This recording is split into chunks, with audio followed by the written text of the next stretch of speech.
Hello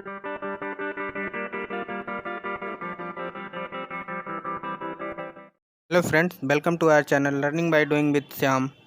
friends, आज हम math pedagogy करेंगे। प्रीवियस ईयर में आए हुए जो क्वेश्चन है उससे लेके आया हूँ मैं। 30 क्वेश्चन है और कोशिश करेंगे कि हम कम से कम इसमें 28 नंबर तो लेके आए ही। आप खुद प्रैक्टिस करते रहिएगा साथ साथ और देखिए कि आपका कितना सही होता है। तो फ्रेंड, ये वीडियो जो है सीटेट आने वाले एग्ज़ाम के लिए, जो सीटेट होने वाला है उसके लिए बहुत हेल्पफुल होगा। अगर आप देखोगे तो आपकी प्रैक्टिस हो जाएगी। साथ ही साथ इसी तरह के क्वेश्चन आते भी हैं, तो सेम वही इसी के कह सकते हैं कि कार्बन कॉपी ही आता है, बस वैल्यू बदल जाती है। मेथड तरीका वही होता है, क्वेश्चन के छपने का तरीका वही होता है, वैल्यू बदल जाती है बस, या क्वेश्चन को बस थोड़ा सा मॉडिफाई कर दिया जाता है। तो मैं यही कहूँगा कि इस वीडियो को शुरू से अंत तक देखें अगर आप देख रहे हो तो। अगर आप मेरे चैनल को सब्सक्राइब नहीं किए हो तो प्लीज़ सब्सक्राइब कर लीजिए, क्योंकि मैं अल्टरनेट डेज पे वीडियो डालता ही रहता हूँ। तो इसलिए अगर आप इसको सब्सक्राइब कर लोगे तो आपके लिए बेनिफिशियल रहेगा ये। तो चलिए स्टार्ट करते हैं। मैथ पेडागोजी का है, मैं आपको बता देता हूँ। ये 2016 में आए हुए क्वेश्चन है सीटेट के एग्ज़ाम में। 2016 में आए हुए थे, सितंबर में जो एग्ज़ाम हुआ था। तो इसको देखते हैं। हम लेते हैं पहला क्वेश्चन। फ्रेंड्स, ये आपके स्क्रीन पे जैसे कि दिख रहा होगा क्वेश्चन कि फलों के मूल्य प्रति केजी नीचे दिए गए हैं। खरबूजा जो है रुपया किलो है 18.50 रुपये किलो पर केजी की बात हो रही है यहाँ पे। और फिर चेरी है 72 रुपये पर केजी, अंगूर है 120.60 रुपये पर केजी, सेब है 78.40 रुपये पर केजी। तो आगे स्टेटमेंट है कि रेशमा ने 4.5 किलो खरबूजा खरीदा है, 1 किलो 200 ग्राम चेरी खरीदा, यानी 1200 ग्राम, 1 किलो 200 ग्राम चेरी खरीदा, 250 ग्राम अंगूर खरीदा है, एक से 3/4 केजी सेब खरीदा है इन्होंने, और उसने दुकानदार को 500 दिए हैं। तो इन सबका दाम मिला के वापस कितना करेगा दुकानदार, तो इस कैलकुलेशन के बाद ही ये हम बता सकते हैं। तो चलिए करते हैं। आई होप कि आपको समझ में आएगा और आप देखिएगा ध्यान से। मैं तरीका जो मेरा रहेगा वो बेसिक रहेगा, आपको समझाने का तरीका। और अगर आप समझ गए ना तो इसको आप बहुत चीज़ें जो है इसमें आप इग्नोर करके सीधे आंसर ला दोगे। अब मैं जैसे बताऊंगा स्टेप बाय स्टेप, एग्ज़ाम में लाने के लिए हम स्टेप बाय स्टेप थोड़ी करेंगे, हम तो बहुत चीज़ें अपने मन में ही कर लेंगे और आंसर आ जाएगा हमारा। तो चलिए देखते हैं, स्टार्ट करते हैं। फ्रेंड, जैसा कि कहा गया है कि रेशमा ने 4.5 केजी खरबूजा खरीदा है। तो सबसे पहले आप देखो 1 केजी का दाम कितना है। अगर हम देखें, ऐसे लिख देता हूँ, 1 केजी का दाम खरबूजे कितना है 18.50, और इसने कितना खरीदा है 4.5 केजी। अब हम 4.5 केजी अगर हम ऐसे लिख रहे हैं तो ये ऐसे भी तो लिखता है, 2 दूना 2 चौके 8 और 1 9, 9 बटा कितना हो जाएगा आपका 2, 9/2 भी तो हम लिखते हैं। तो हम ये भी कह सकते हैं कि 9/2 केजी उसने खरबूजा खरीदा है। कितना? 9/2 केजी। अगर 1 केजी का दाम हमें पता है कि 18.50 है 1 केजी का दाम, तो 9/2 केजी का हम इसमें ऐसे रख के इसको निकाल लेंगे। तो आप निकालोगे तो ये आएगा, 2 से काटोगे 9 बार में, ये 25 हो जाएगा यहाँ पे। तो ये 9.25 आ जाएगा। अब ये 9 बचा, अब इसको इसमें गुणा करना है हमें। तो अब कितना हो जाएगा ये 9×5 = 45, फिर सॉरी 5 आएगा ना 45 का, हाँ 4 हासिल हो जाएगा, फिर 9 दूना 18 और 4 22, फिर 2, फिर हासिल 2 हो जाएगा, फिर 9 का 9 में पढ़ोगे आप पहाड़ा तो 81 हो जाएगा और हासिल 2 यानी 83। तो फ्रेंड, ये 83.50 तो हमने किसका निकाल लिया, 83.25 हमने निकाल लिया टोटल खरबूजा 4.5 केजी का मूल्य। हम इसको मिटा के ऊपर लिख देता हूँ कितना, 83.25। एक मिनट।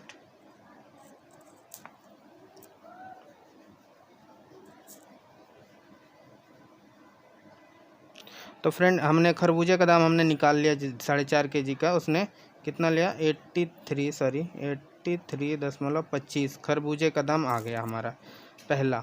अब हम क्या करेंगे, अब उसने कहा कि 1 केजी 200 ग्राम चेरी खरीदा है उसने, 1 केजी 200 ग्राम। तो चूंकि यहाँ पे चेरी का दाम 1 किलो का कितना दे रखा है 72 रुपये, तो उसने कितना खरीदा है 1 किलो 200 ग्राम, यानी कि कितना 1200 ग्राम भी तो हम कह सकते हैं। तो हम इसको क्या कह सकते हैं, जो ये है 1 किलो 200 ग्राम है, तो हम इसको कह सकते हैं 1200 ग्राम टोटल। तो यहाँ पे आप देख रहे हो चेरी 1 किलो का 72 रुपये दाम है। तो यहाँ पे 1 किलो 200 ग्राम का कितना होगा, यानी हम कह सकते हैं कि 1000 ग्राम जो है, 1000 ग्राम का दाम कितना बता रहा है ऊपर, 72 रुपये। और हमें कितने ग्राम का निकालना है, 1200 ग्राम का। तो 1000 ग्राम का इतना है, तो 1 ग्राम का हम पहले निकाल लेंगे, तो कितना आ जाएगा 72/1000 और मल्टीप्लाई इसका दाम हमें निकालना है, तो आप 1200 से इसमें मल्टीप्लाई कर दो। तो ये 1 0 से ये, 1 0 से ये, अब ये 0 हटाओगे तो यहाँ पॉइंट लग जाएगा। तो अब कितना आ जाएगा, आप 12 दूना 24, 4 और हासिल होगा हमारे पास 2, फिर 12 सत्ते 84 और 2 कितना हो जाएगा 86। तो ये 86 हो गया। 1 अंक के बाद दशमलव है, आप 1 अंक के बाद दशमलव लगा दो। अब हमारे पास क्या आ गया, ये चेरी जितना उसने ख़रीदा है 1 किलो 200 ग्राम चेरी का मूल्य आ गया 86.4 रुपये। तो ये आ गया आपका चेरी का टोटल, चेरी का दाम कितना आ गया 86.4 रुपये। हम इसको मिटा के ऊपर लिख देते हैं।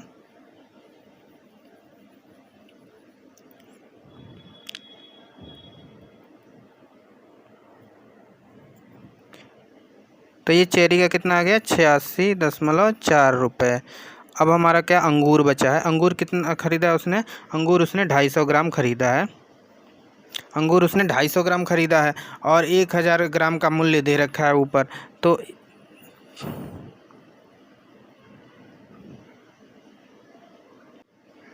1000 ग्राम का मूल्य कितना हुआ, 1 मिनट फ्रेंड, ये कुछ गड़बड़ हो रहा है। 1000 ग्राम का दे रखा है 120.60 इतना दे रखा है।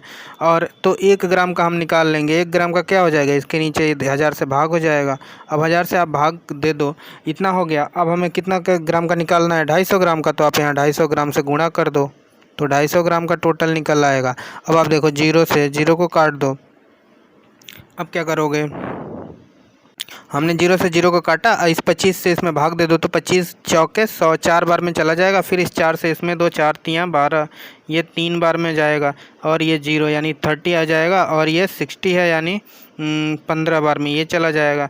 तो 2 अंकों के बाद दशमलव है, 2 अंकों के बाद यहाँ दशमलव लग जाएगा। आया कितना 30.15 आ गया टोटल हमारा। किसका मूल्य आया, ये 30.15, 250 ग्राम अंगूर का। ऊपर मिटा के लिख देता हूँ मैं।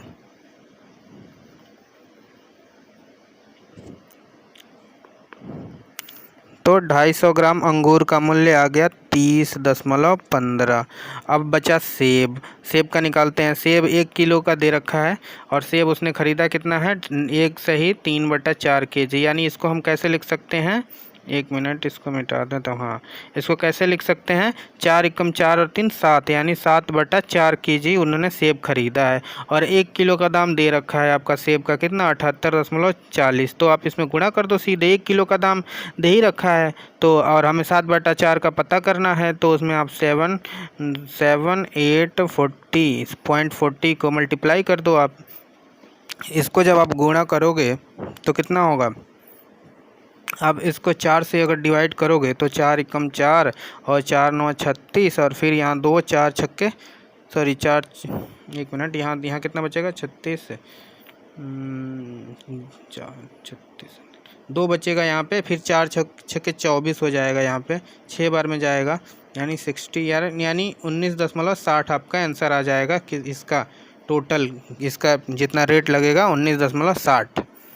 लेकिन 19.60 नहीं, सॉरी, अभी 7 तो बचा है ना, 7 से अभी मल्टीप्लाई भी करना है हमें। तो अगर 7 से आप मल्टीप्लाई करोगे तो ये कितना हो जाएगा आपका 7 7 42 2। फिर ये फ्रेंड आएगा आपका 0, इधर से स्टार्ट करेंगे तो आएगा 0, फिर 2 आएगा, 2 फिर दशमलव, उसके बाद 7 आएगा, फिर 3 आएगा और फिर 1 आएगा। तो ये आ जाएगा, आप गुणा करके देख लेना 7 का 19.60 में, तो आएगा आपका 137.20। ये हमने चारों का निकाल लिया। अब हम इसको मिटा के यहाँ पे लिखता हूँ मैं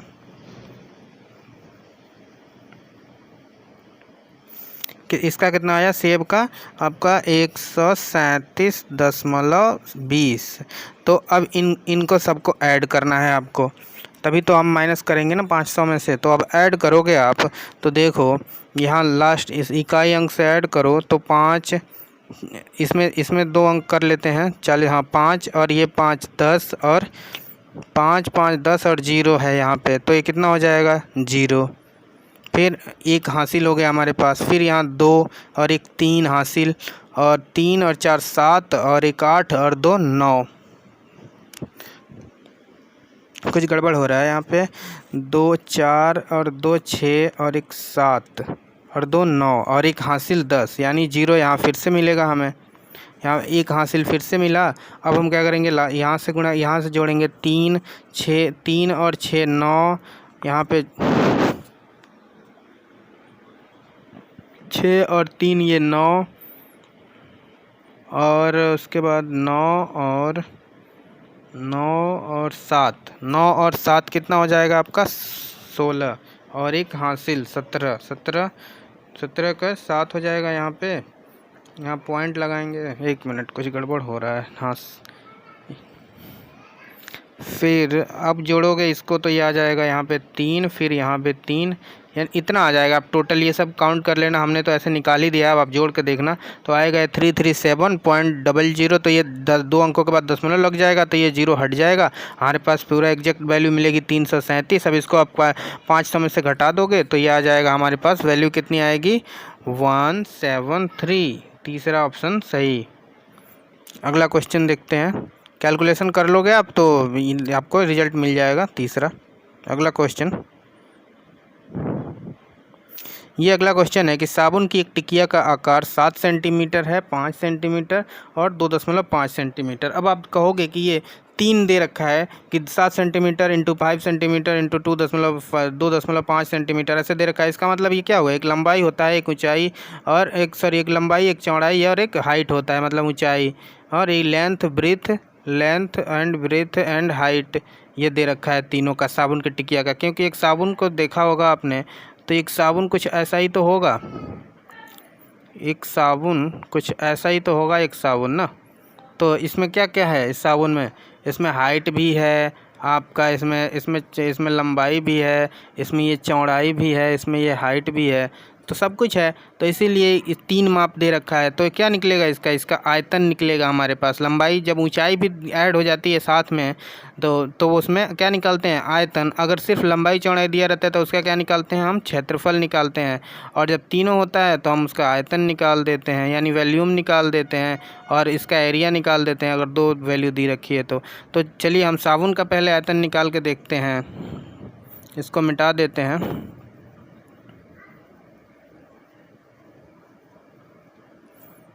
तो साबुन का आयतन आप निकालोगे तो क्या, लंबाई चौड़ाई और ऊंचाई तीनों का गुणा हो जाता है। तो आप 7 से 5 में गुणा करोगे, 7 × 5 = 35 और 25 का गुणा कर दोगे, इसमें तो कितना हो जाएगा 35 और 25 का गुणा करोगे तो कितना हो जाएगा,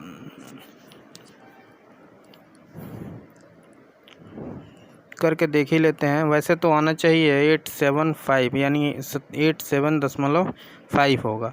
तो ऐसे देख लेते हैं, यहाँ पे दशमलव है, 25 25 125 हो जाता है, और 25 3 75 हो जाता है। ये 5 5 2 7 और ये 8, यानी हाँ 87.5 आ गया आपका क्या, इसका वॉल्यूम, यानी एक साबुन के टिकिया का वॉल्यूम यानी आयतन आ गया आपका 87.5। इसको हम मिटाते हैं, आप ध्यान रखिएगा 87.5। अब 87.5 हमें पता है कि साबुन के टिकिया का आयतन हमने निकाला है। अब हमें यहाँ पे आगे क्वेश्चन देखना है। तो आगे क्या कह रहा है आगे कि 2 पेटियाँ हैं, 2 पेटियाँ जिनकी आंतरिक माप 56 सेंटीमीटर और 0.4 मीटर और 0.25 मीटर, यानी यहाँ सेंटीमीटर है, ये दोनों मीटर हैं, तो इनको भी हमें सेंटीमीटर में बनाना होगा। तो कह रहा है 2 पेटियाँ हैं जिनकी आंतरिक मान, यानी प्रत्येक की माप इतनी है, प्रत्येक का आयतन इतना है। तो एक का आयतन इन तीनों को गुणा करोगे आप, इन दोनों को मीटर सेंटीमीटर में बदल के गुणा करोगे तो एक का आयतन निकल जाएगा, और उसका डबल, यानी एक पेटी उसी आयतन का एक दूसरा पेटी है। तो हम चलिए इसको पहले एक का आयतन निकालते हैं। तो हम पहले 56 तो ले लिया लिया हमने 56 सेंटीमीटर। ठीक, अब ये 0.4 मीटर है तो इसको सेंटीमीटर में बनाने के लिए क्या करोगे आप, इसको गुणा कर दोगे 100 से।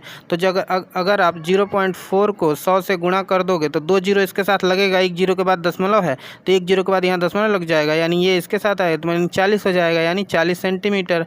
और फिर इसमें 100 से गुणा करोगे तो 2 अंकों का 100 लगा, यहाँ 2500 हो जाएगा, लेकिन 2 अंकों के बाद दशमलव लगा हुआ है, 2 अंकों के बाद आप दशमलव लगाओगे तो ये पूरा का पूरा 25 आ जाएगा आपके पास। तो ये 25 हो जाएगा। अब इसका आप गुणा करो, इसका एक का आयतन कितना हो जाएगा, आप गुणा करके देखते हैं। तो आप देखो इस 25 का 4 में गुणा करोगे तो कितना हो जाएगा 100, और एक जीरो इसके साथ है ही तो ये जीरो लग गया। और फिर हमारे पास क्या बचा, अब 56 बचा है, तो 56 का 1 में गुणा करोगे तो कितना आ जाएगा 56 हो जाएगा, और इसके साथ 3 जीरो और लगा दो तो आ गया टोटल हमारे पास 5600, एक डब्बे का आयतन आ गया। तो अगर हम देखें कि हम चलो यही देख लेते हैं कि एक डब्बे में कितने साबुन की टिक्कियाँ आएंगी। अब ये कह रहा है कि 2 डिब्बे में कितनी साबुन की टिक्कियाँ आएंगी। यहाँ कह रहा है कि क्या कह रहा है, आप देख लो कि साबुन की इन टिक्कियों की अधिकतम संख्या पैक की जा सकती है 2 डब्बों में, कितनी आएंगी साबुन की टिक्कियाँ अधिकतम। तो हम पहले देख लेते हैं कि एक ही में अधिकतम कितना आता है, जितना आएगा उसी के 2 गुना, दो में आएगा तो हम कर देंगे 2 गुना। तो एक में करने के लिए हम क्या करेंगे, ये जो आयतन है इसका और इसका जो आयतन आया हुआ है ये, इसमें इसका जो है इसमें भाग दे देंगे। चलिए भाग दे देते हैं, 56,000 में 87.5 का भाग देना है हमें।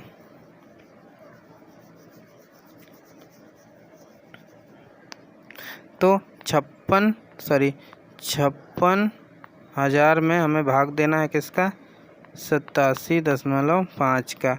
अब भाग देंगे हम 5 से, देते जाते हैं भाग, देखते हैं 5 एकम 5, यहाँ 3 बचेगा, 5 सत्ते 35, 2 बचेगा, 5 पचे 25, यहाँ दशमलव, फिर 5 एकम 5, 5 एकम 5, 5 दूना 10, यहाँ हो जाएगा। फिर 5 से देते हैं, 5 तियाँ 15, फिर 5 पचे 25, ये 35 आ गया, फिर 5 दूना 10, फिर 5 दूना 10, फिर 5 चौके 20, यहाँ आ गया 2 2 4 0।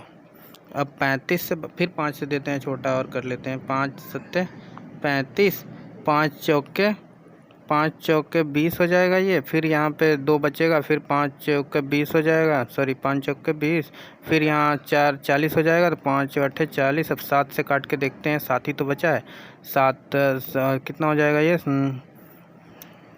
7 छक्के 42, 7 छक्के 42, और यहाँ 2 बचेगा, 7 चौक 28, 7 चौक 28, यानी कितना आया आपका 64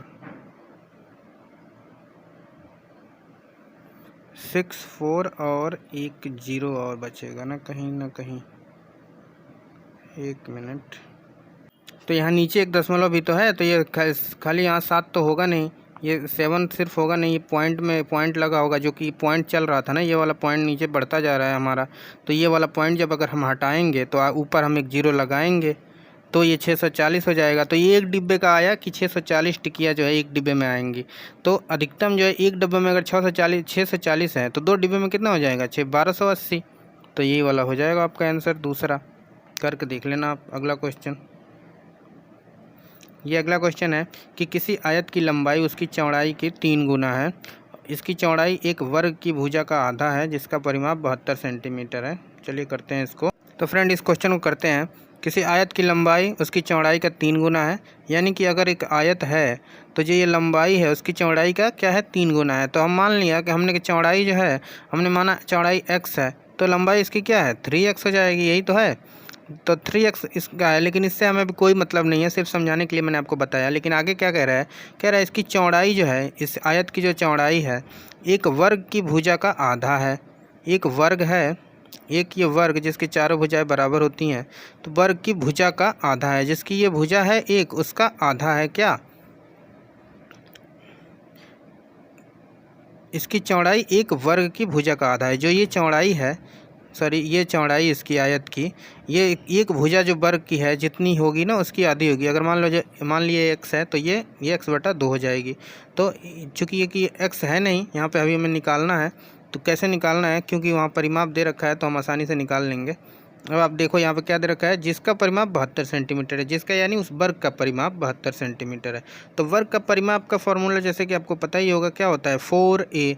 4a यानी या आप कह सकते हो कि 4 × भुजा, एक भुजा, 4 इसलिए कहते हैं कि ये मतलब ये चारों भुजाएं बराबर होती हैं, वर्ग की चारों भुजाएं बराबर होती हैं। तो अब ये फार्मूला क्या बन गया, अगर हम चारों को x मान लिया तो फार्मूला क्या बन गया 4x। तो 4x कितना दे रखा है 72 सेंटीमीटर, मिटा के करना पड़ेगा। 4x कितना दे रखा है 72, मैं यहाँ इसी के ऊपर कर दे रहा हूँ। 4x जो हमने कर लिया, ये परिमाप तो यही तो होता है चारों का ऐड। तो 4x जो पहले से दे रखा है 72, यानी x की वैल्यू निकालेंगे तो कितना हो जाएगा, ये 4 एकम 4 और कितना आपका 8, 18 चौक 72 होता है। तो ये कितना हो जाएगा 18 आ जाएगा, यानी x की वैल्यू 18 आ गई। यानी अगर x की वैल्यू 18 है तो इसको क्या करेंगे हम 18/2, यानी ये 9 है और इसकी चौड़ाई की क्या बात कर रहा है कि इसकी 3 गुना है। तो अगर हम ये 9 है तो यहाँ 3 × 9 हो जाएगा, तो यानी 9 × 27 हो जाएगा। तब क्या कह रहा है कि आयत का क्षेत्रफल वर्ग के क्षेत्रफल से अधिक है। अब आप देखो आयत का क्षेत्रफल कितना हो जाए,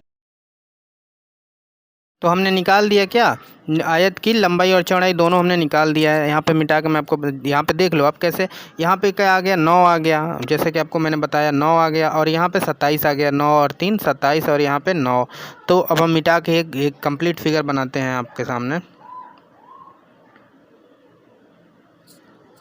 ये हो गया आयत, जिसकी ये 27 कह रहा है और ये कितना कह रहा है 9। तो अब क्या कह रहा है कि अगर हम इसकी क्षेत्रफल निकालें इसका, तो कितना होगा 27 को 9 से आप गुणा करोगे तो 9 7 63, 6 और 9 दूना 18 और 2 20 और 4 24, यानी इतना आ जाएगा आपका क्षेत्रफल आयत का। और क्या कह रहा है वर्ग का भी क्षेत्रफल हमें निकालना है। तो वर्ग की एक भुजा कितनी थी 18, तो 18 अगर वर्ग की एक भुजा 18 थी, तो अगर क्षेत्रफल हमें वर्ग का निकालना होगा तो क्या करना पड़ेगा हमें 18 × 18 करना होता है, यानी भुजा का स्क्वायर। तो 18 से 18 गुणा कर दो तो 8 × 8 = 64 और आपका 4 हो जाएगा हासिल, और 8 एकम 8 और 4 8 और 4 12। फिर क्या करेंगे हम 1 8 और 1 यानी 6 और 8 2 10 और 2 और 1 3 306 आ जाएगा ये। तो कह रहा है आयत का क्षेत्रफल वर्ग के क्षेत्रफल से अधिक है। यहाँ पे आयत का क्षेत्रफल 306 है, वर्ग का क्षेत्रफल जो है 243 है, और क्या बोल रहा हूँ मैं, उल्टा बोल दिया। आयत का क्षेत्रफल 243 है और वर्ग का क्षेत्रफल 306 है। तो आयत का क्षेत्रफल वर्ग के क्षेत्रफल से अधिक है, नहीं है। तो ये वाला ऑप्शन तो नहीं होगा, गलत है। फिर कह रहा है आयत और वर्ग दोनों के परिमाप बराबर है। परिमाप निकालने के लिए जैसा कि बताया कि वर्ग का परिमाप यहाँ 72 दे ही रखा है, और अगर आयत का परिमाप आप निकालोगे तो कैसे निकालोगे, 2 × लंबाई प्लस चौड़ाई होता है। तो आप ये 27 और 9 को देखोगे तो कितना हो जाएगा, जो जोड़ोगे तो 27 और 9 को तो यहाँ पे 30 और 6 36 और 36 दूना 72। हाँ, तो ये ठीक है, ये ऑप्शन आयत और वर्ग के दोनों के परिमाप बराबर हो जाएंगे। आयत का भी 72 होगा परिमाप, और तो आपका वर्ग का भी परिमाप 72। तो यहाँ वर्ग का पहले से दे रखा है, आयत का निकालोगे तो होता है क्या फार्मूला 2 × L प्लस वृत्त, लंबाई × चौड़ाई। तो लंबाई ये है, चौड़ाई ये है, तो इन दोनों को जोड़ के 2 से गुणा कर दोगे तो 72 आएगा। तो ये वाला ऑप्शन सही हो जाएगा दूसरा। अगला क्वेश्चन देखते हैं। तो फ्रेंड्स इसका आंसर आपको पता चल गया कि बी वाला ऑप्शन सही है, इसका आयत और वर्ग दोनों के परिमाप बराबर हैं। फ्रेंड्स एक चीज़ आप गलती हो गई है मेरे से, पीछे आप अगर जाएंगे हम पहले क्वेश्चन पे जो मैंने आपको बताया है, ये वाला क्वेश्चन, इसमें जो है आप 337 को अगर 500 में से घटाओगे तो 173 नहीं आएगा, 163 आएगा। तो यहाँ पे हमने मिस्टेक कर दिया है थोड़ा सा माइनस घटाने में, या 500 में से अगर 337 को हम माइनस करेंगे तो यहाँ 10 में से 7 जाएगा तो 3 आ जाएगा, यहाँ 9 में से 3 जाएगा तो 6 आ जाएगा, और यहाँ 4 में से 3 जाएगा तो 1 आ जाएगा। तो ये पहला वाला ऑप्शन सॉरी हूँ मैं इसके लिए, ये 163 होगा, न कि ये तीसरा होगा। आप देख लेना फिर से एक बार। चलिए अब अगला क्वेश्चन करते हैं। हमने तो ये तो बता दिया आपको आयत और वर्ग दोनों के परिमाप बराबर हैं। अगला क्वेश्चन यह है, क्वेश्चन निम्नलिखित में से कौन सा सही नहीं है। अब देखना है हमें 55 लीटर और 55 millilitre is equal to 55.55 litre. फिर ये 2005 gram is equal to 2.005 kg। यहाँ कह रहा है तीसरा किसी घनाभ का आयतन। घनाभ फ्रेंड वही चीज़ हो गया,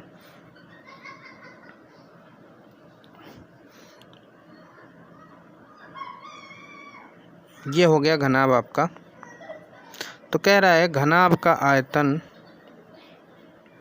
आयतन जिसकी लंबाई इतनी है यानी 45 सेंटीमीटर, चौड़ाई 15 और ऊंचाई इतना है, बराबर है उस घन के आयतन के जिसकी भुजा इतना मीटर है, और 10 शतांश इज इक्वल टू 0.1। तो कौन सा सही है इसमें? तो इस क्वेश्चन को देखते हैं कौन सा सही है। तो चूँकि इसमें क्या कह रहा है फ्रेंड कि 55 लीटर और 55 मिलीलीटर मिल के इतना लीटर हो जा रहा है, ये क्या सही है ये तीनों ऑप्शन जो कह रहा है। तो आप देखोगे अगर नीचे वाले को देखा जाए सबसे पहले चौथे वाले को, तो 10 शतांश का मतलब क्या 10/100।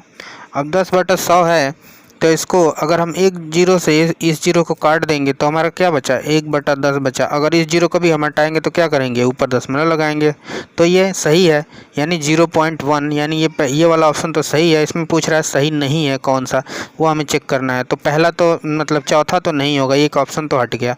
अब हम ऊपर बढ़ते हैं, फिर तीसरा ऑप्शन देखते हैं। तो कह रहा है किसी घनाभ का आयतन।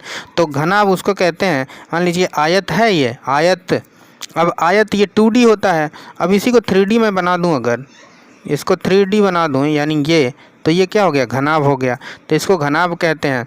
तो इसमें जो कह रहा है कि घनाभ का जो आयतन है, ये घनाभ का जो आयतन है जिसमें कि सारा मेजरमेंट दे रखा है उसने 45 सेंटीमीटर, 15 और 40 सेंटीमीटर लंबाई और चौड़ाई ऊंचाई दे रखा है। तो इसका आयतन निकालेंगे अगर आप 45 × 15 गुणे 40 आप कर दोगे तो इसका आयतन कितना आएगा। अगर 15 चौके 60 यानी 600, और 600 में 600 में 45 का गुणा करोगे, 15 चौके 60, यहाँ से गुणा करोगे तो 15 चौके 60 यानी 600 हो जाएगा। और इस 45 का 6 से गुणा करोगे तो कितना हो जाएगा, ये 6×5 = 30। ये 2 जीरो तो हम रख लेते हैं पहले, और ये दोनों जीरो हमने रख लिया। फिर अब 6×5 = 30, 3 4 6 24 और 3 27, यानी 27 और 000 आ गया इसका क्या आयतन। किसका? इसका जो हमने फिगर बनाया 27 यानी 27,000 आ गया। अब चेक करना है कि क्या जो कह रहा है कि ये घन का आयतन भी इसी के बराबर है। क्या कह रहा है कि इसकी जो घनाभ की आयतन है और जिसका मेजरमेंट ये है वो बराबर है किसके, उस घन के आयतन की जिसकी भुजा की 0.3 मीटर है। तो वो घन की भुजा की, अब हम 27,000 हमें याद रखना है। क्या 27,000 उस घन का भी आयतन आ रहा है क्या? देखते हैं, हम मिटा देता हूं मैं।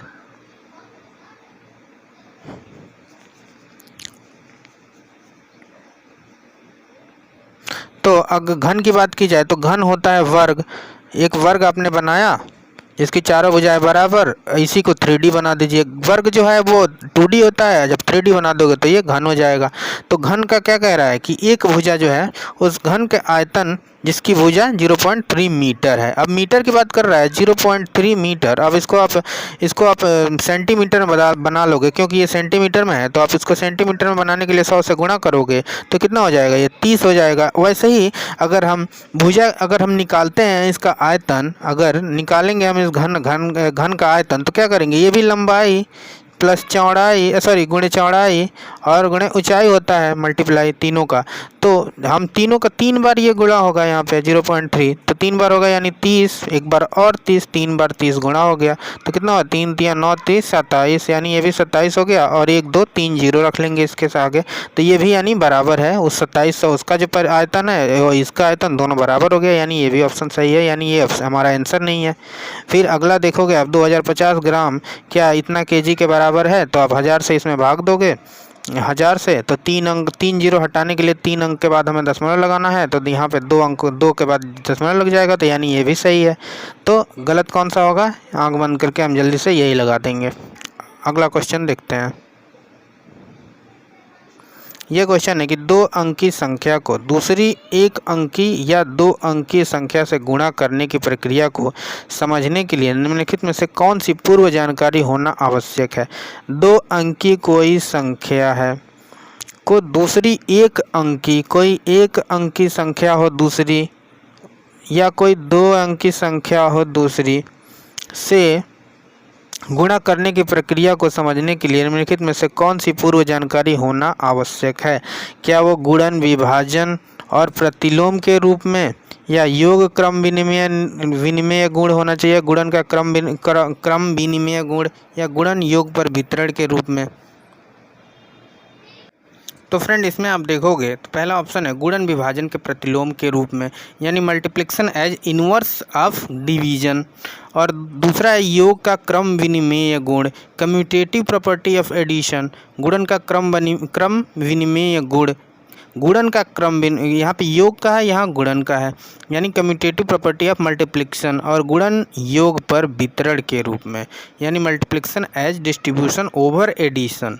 तो फ्रेंड यहाँ पे जो है चौथा ऑप्शन सही होगा कि गुणन जो योग पर वितरण के रूप में, यानी योग के ऊपर मल्टीप्लिकेशन जो होगा as a distribution over addition, योग पर वितरण के रूप में गुणन, जो कि ये प्रक्रिया बता रहा है इसके अनुसार।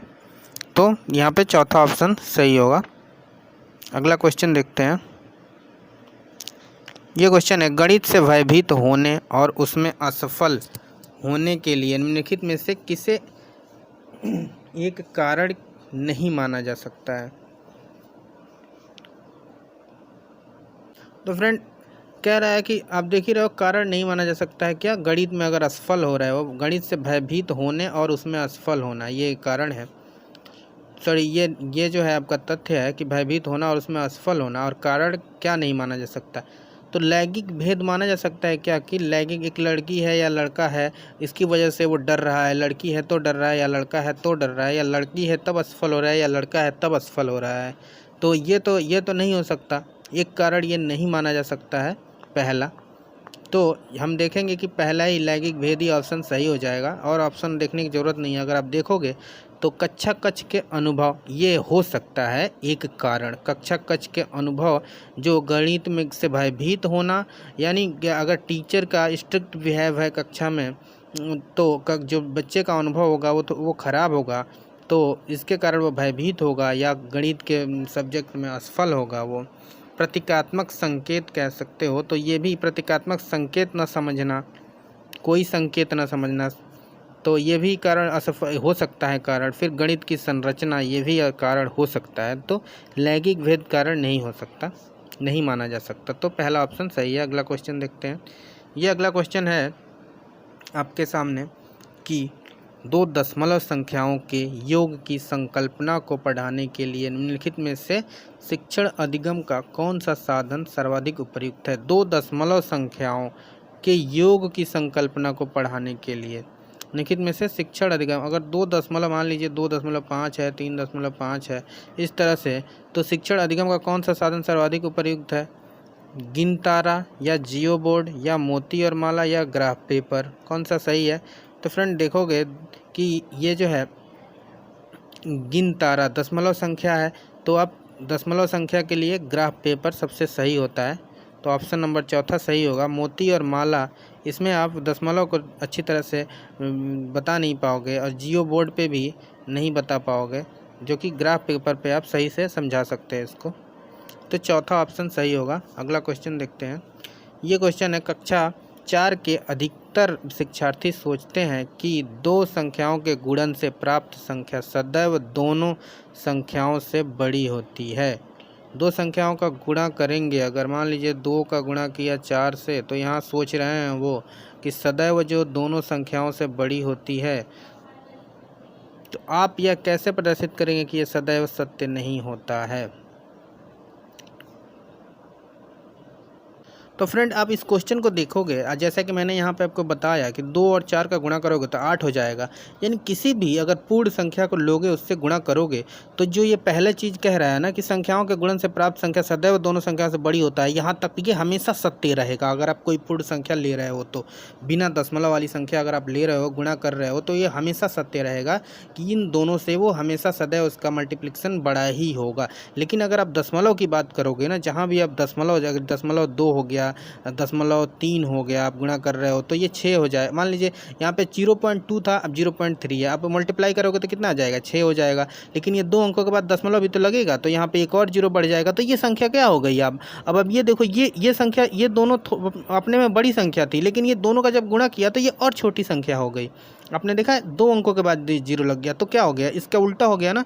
आपने यहाँ पे गुणा किया तो सबसे बड़ा मिला, लेकिन अगर आप दशमलव का गुणा कर दोगे ना तो वो और छोटी में संख्या हो जाती है। तो इसलिए पहला ऑप्शन आप देखोगे कि ग्रिड पेपर पर 2 दशमलव संख्याओं के गुणन को प्रदर्शित करके। तो अगर हम यहाँ ग्रिड पेपर मिटा दें और हम सिर्फ यहाँ से इतना पढ़ें कि 2 दशमलव संख्याओं के गुणन को प्रदर्शित करके, तभी भी हमारा ऑप्शन सही है। क्योंकि जब भी हम 2 दशमलव संख्याओं को गुणा कर देंगे ना तो वो संख्या छोटी हो जाएगी उस संख्या से, जो उसका रिजल्ट आएगा, मल्टीप्लिकेशन जो आएगा। तो इसलिए हम बच्चे को अगर समझाना हो, अगर बच्चे के दिमाग में ये बैठा हो कि हर संख्या को जब 2 संख्या को गुणा करो तो उनका रिजल्ट जो है वो हमेशा उन दोनों संख्याओं से बड़ा होगा, तो ये हमेशा सही नहीं होता है। अगर आप दशमलव की संख्याओं को लोगे तो ये गलत हो जाएगा, उसका उल्टा हो जाएगा, यानी और छोटी संख्या हो जाती है। तो पहला ऑप्शन सही है, जैसा कि मुझे लग रहा है आप लोग समझ गए होंगे। अगला क्वेश्चन देखते हैं। ये अगला क्वेश्चन है कि प्राथमिक स्तर पर शिक्षार्थियों को माप का संदर्भ पढ़ाने के लिए निम्नलिखित में से कौन सा कथन सत्य है। माप का संदर्भ पढ़ाने के लिए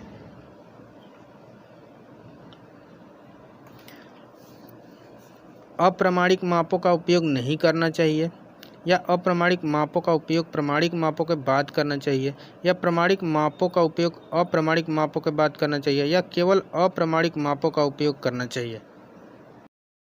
इस क्वेश्चन को करने से पहले एक चीज़ मैं बताना चाहता हूं जो इस क्वेश्चन को सॉल्व कर देगा, आपको समझना पड़ेगा उसको। जैसा कि आप जानते हो कि एक होता है मेजर्ड वैल्यू, आप जैसे कि माप, एक मेजर्ड वैल्यू होता है, मेजर्ड वैल्यू होता है, और एक होता है आपका ट्रू वैल्यू होता है एक।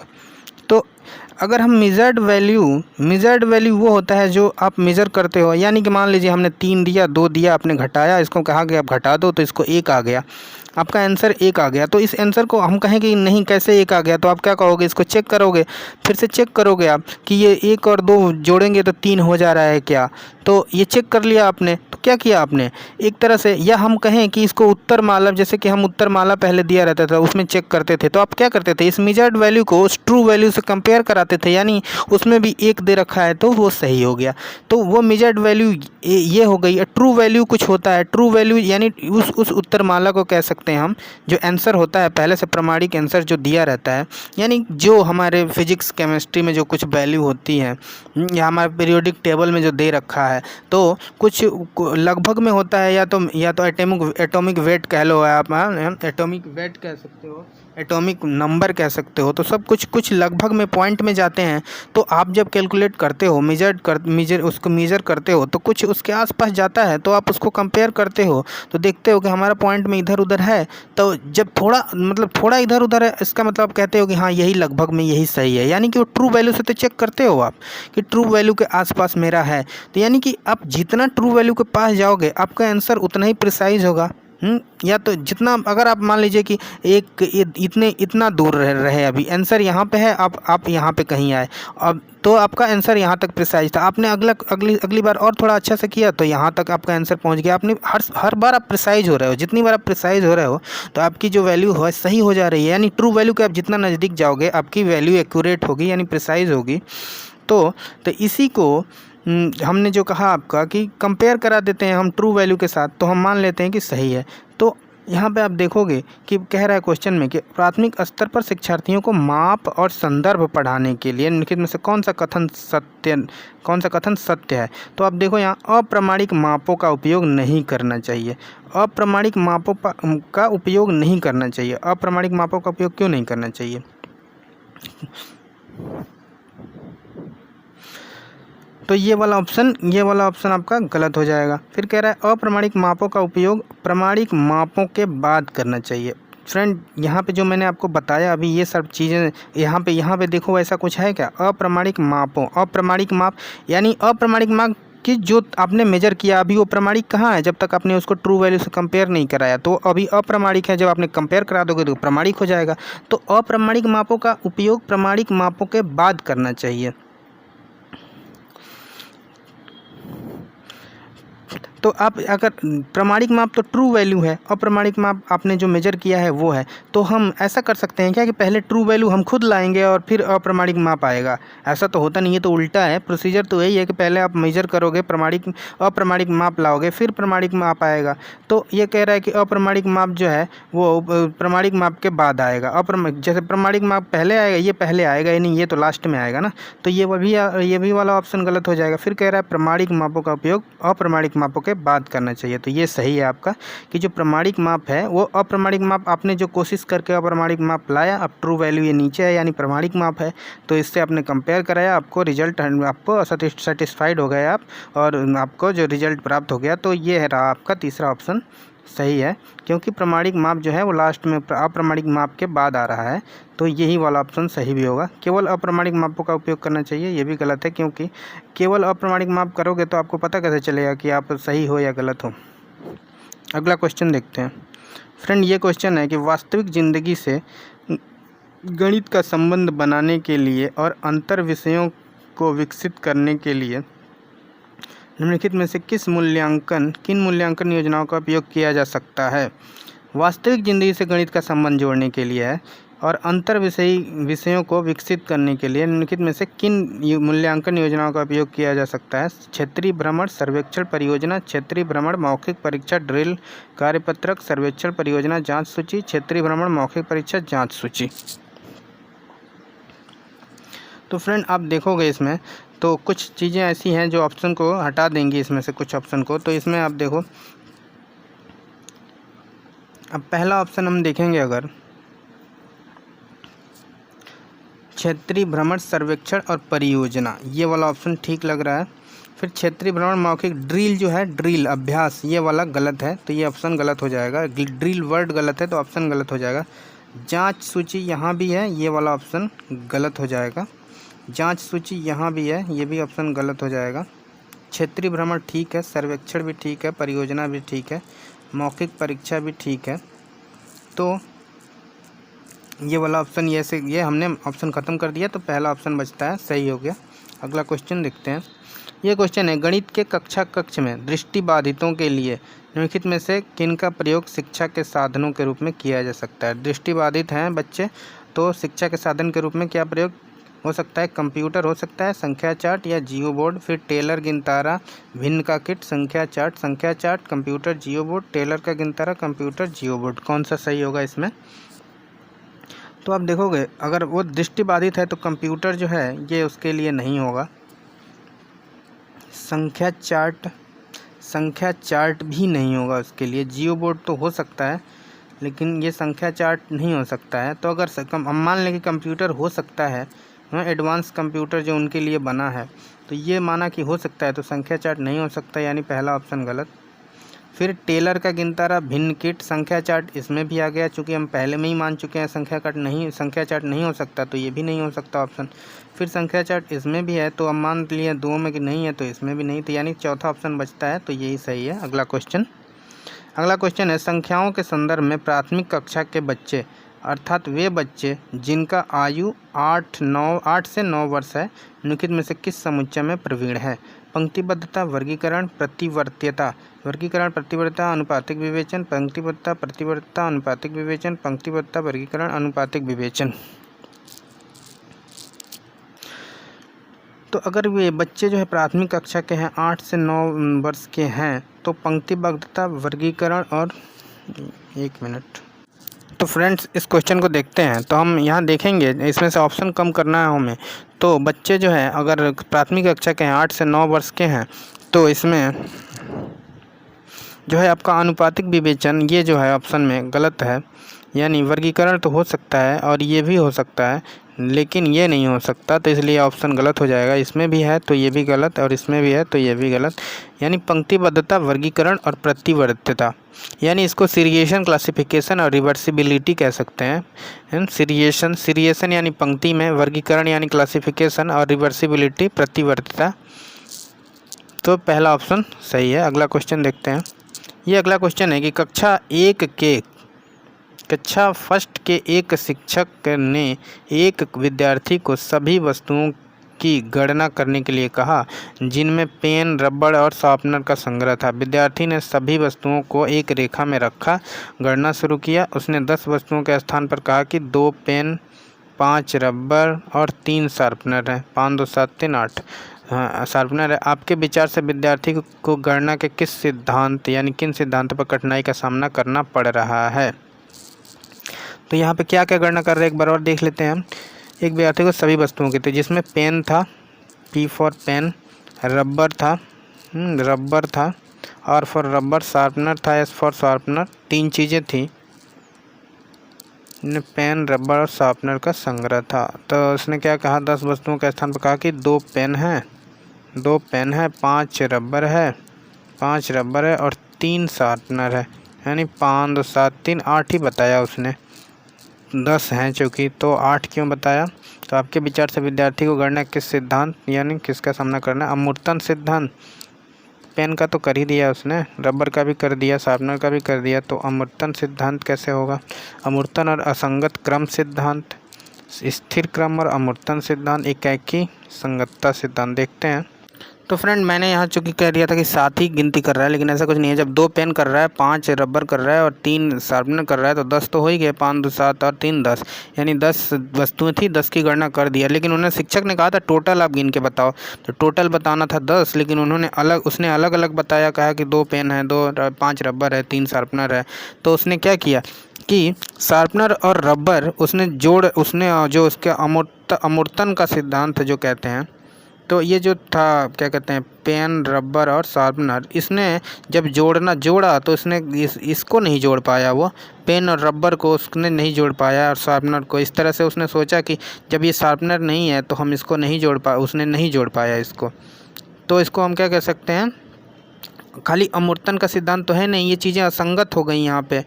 ये असंगत हैं क्योंकि ये अलग अलग हैं, तो इसमें असंगत भी है। तो असंगत क्रम सिद्धांत और अमूर्तन दोनों हैं, तो इसलिए दूसरा ऑप्शन सही हो गया। Abstraction and order irrelevance principle, इसको कहते हैं दूसरे को। अगला क्वेश्चन देखते हैं। ये क्वेश्चन है, कक्षा 2 की एक शिक्षिका ने अपने विद्यार्थियों को 4 इकाई 3 दहाई लिखने के लिए कहा।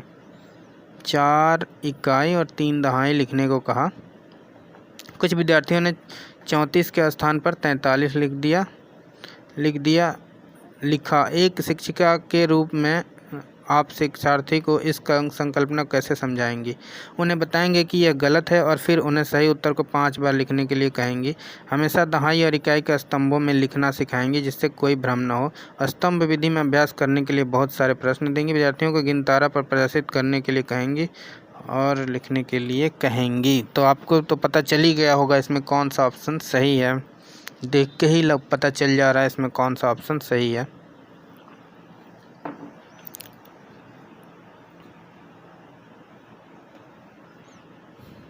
तो फ्रेंड, आप देखोगे पहला ऑप्शन कि उन्हें बताएंगे कि यह गलत है और फिर उन्हें सही उत्तर को 5 बार लिखवाएंगे, तो ये क्या हो गया, अभ्यास कराना हो गया। तो ये अभ्यास कराना नहीं है, तो ये ऑप्शन गलत हो जाएगा। फिर दूसरा है, हमेशा दहाई और इकाई के स्तंभों में लिखना सिखाएंगे। तो फ्रेंड, अगर दहाई और इकाई के स्तंभों में हमेशा लिखना सिखाएंगे तो बच्चे जो है ये भी अभ्यास कर लेंगे इस बात को, और ये दहाई और इकाई हर जगह इसको यूज करेंगे। तो ये भी एक तरह से अभ्यास का तरीका है, तो ये भी हमें नहीं करवाना है, तो ये भी ऑप्शन गलत हो जाएगा। फिर इसमें खुद अभ्यास लिख दिया गया है, तो ये भी बहुत सारे प्रश्न देना अभ्यास हो जाता है, तो ये भी गलत। फिर एक ही ऑप्शन बचता है चौथा, तो यही सही होगा। विद्यार्थियों को गिन तारा पे प्रदर्शित करने के लिए कहेंगी, यानी 4 और इधर 3। फिर इसी को उन्हें लिखने के कहेंगी, यानी 4 और 3 ऐसे लिखने को कहेंगी, तो ये बच्चे समझ भी जाएंगे। अगला क्वेश्चन देखते हैं। ये क्वेश्चन है कि गणित में प्रतिचित्रण के लिए